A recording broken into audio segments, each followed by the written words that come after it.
This is Boddington in Western Australia, and it's home to one of the largest gold mines in the Southern Hemisphere. And it's also a leader in innovative mining technology. Daniel, this is sort of the, I guess you'd call it the elephant's graveyard of the old network at Boddington, which was running over Wi-Fi. And you got rid of all of this stuff. What was the issue with Wi-Fi? Yeah, so we had quite a few challenges running Wi-Fi. Yeah. In particular, was trying to cover the whole autonomous area that we had to cover, such that we could run our truck fleet. So we went from basically 40 trailers such as this. We had to sort of move them in and around operational areas. It was very disruptive to maintain our uptime. Yeah. And just maintain that level of connectivity we needed for the autonomy applications to work. What did you replace it with? Yeah, so that's where we went cellular. Yeah. So this is one of the main towers here. You've got, how many of these do you have? We have 4 towers. Yeah.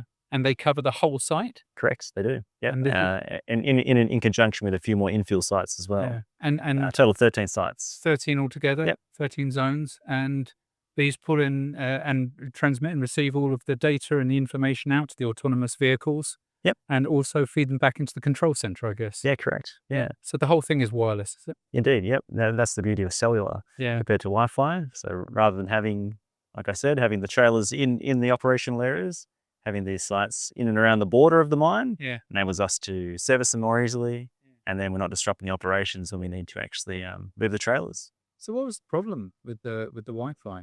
So having to run the trailer fleet in and around the operational area made it very challenging.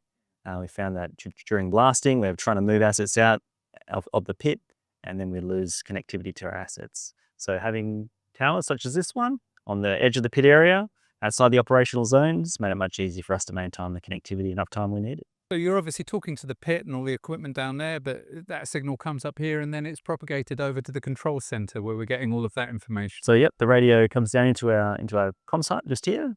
And there we have our switched infrastructure, which typically we either backhaul via wireless radio links, or we're using fiber optic cable to go back to our main data centers. I mean, what you've really built here is a next generation edge network, because you've got mobile sort of IoT capabilities down in the pit with the sensors and all of the traffic control information going on, coming up. As you say, you've got that literally an air gap, wireless air gap between that and the equipment which has been used to transmit that back into the data center, to the control center. Yeah, it's very, very advanced. Yeah, from here into the comm site, and then we use either wireless point-to-point backhaul to get the connection back to the data center, or fiber optic in this case.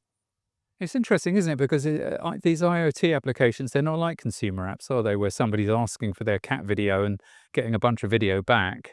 I mean, they're really full duplex, aren't they? Because you've got sensor information coming out of the pit, and then you've got control information going in, and both of them have to be completely predictable and synchronous. And particularly with the teleremote application, where there's a controller and the controller is operating a dual teleremote from the control room. So having that low latency and the high bandwidth required for the camera stream is critically important. And that's where 5G comes in. We get the high bandwidth capability that we need, and that low latency that we need to get that real-time telemetry to the drill. It's definitely the wave of the future. Absolutely. Thanks, mate.